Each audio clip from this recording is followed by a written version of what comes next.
Does this mean that I'm getting the dual lens version? Wow, that looks very good for a clone. They got that down. It's mimicking the Galaxy S7 and S8 packaging. Officially, we've got 8 megapixel selfie camera, IP68 water resistance, 64 gigabytes, 6 gigabytes of RAM. Looks like they were following up on the rumors, because that is what's rumored to happen. Rounded corners, Quad HD, an earphone tuned by AJG. I think they meant to write AKG, but alright, there's already a dead giveaway. This is a clone. Regardless, let's jump in. So this slides off, and inside, let's check it out. On the back, as you can see, there is that dual pixel camera, dual lens, and the new flash placement on the right with the heart rate sensor. So all of this most likely is fake. I mean, I can already tell the bottom one definitely, there's no way that's real. It just looks like a piece of plastic. Over here, very, very likely that is not a real heart rate sensor. And it's got a bunch of junk down here that Samsung will definitely not do. So, dead giveaway on the outside that this thing isn't real. But it does have a rough impression of it. I've just seen these floating around the internet where people are claiming they have the Galaxy S9 already. Definitely not the real deal. Okay, what do we got on the front here? So, we do have the interface from the S8. And the home button can be pressed, but not 3D touch. Comes with a wallpaper saying Galaxy S9 Plus. Very nice, alright. Swipe screen to unlock. And it's in the phone app. Looks like someone was trying to desperately call for help before the phone got packaged. Okay, so let me go ahead and connect to Wi-Fi real quick. Alright guys, and here it is. So let me turn the brightness up. As you can see, they did mimic the settings from the official Galaxy. Got that going here. And let's check out the display, how bright it gets. Usually these don't, go very bright. So brightness level. Oh wow, that's it. That is it. Not very bright. So I thought that it would be a little bit more visible, but it's pretty dim for a clone. Although the quality, the resolution is quite good, so I can make out a lot of details, sharpness in there. That alone is pretty decent. It does have a slight curve going on the edge of the display, so as to mimic sort of an edge feeling. It does have the edge swipe in here.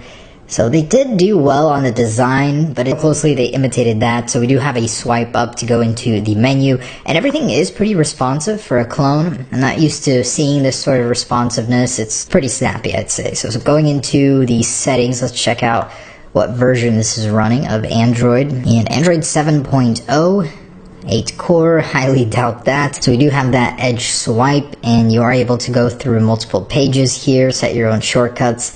They did mimic that pretty well. Over here it has the Bixby interface, so if I hold the Bixby button, it'll bring that up. I do wonder if you could change that on here. I think that'd be pretty cool.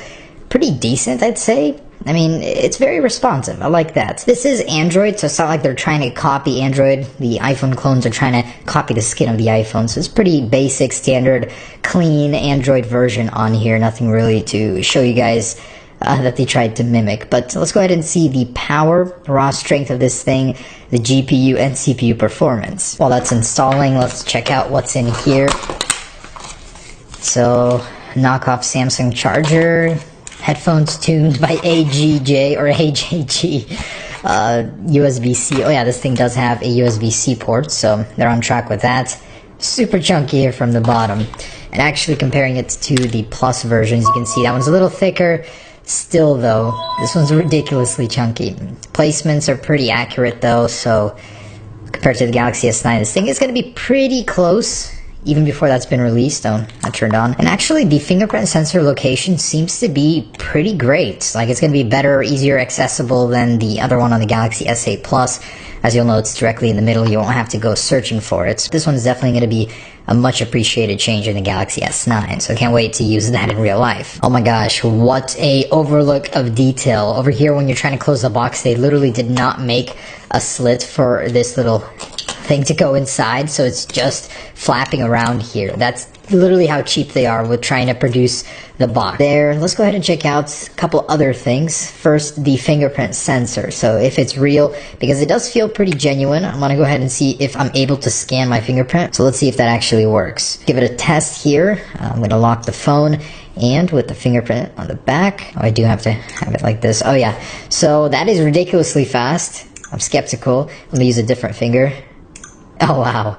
Yeah, that's too fast for it to be real, and it works with any finger. So it's just a touch sensor behind there to give you the impression that it is a fingerprint sensor. So next up, let's go ahead and test out that new dual lens setup, see how incredible it is, because this thing apparently on the real one is going to best the iPhone X. It's going to be an even better sensor, especially for low light. So let's check that out.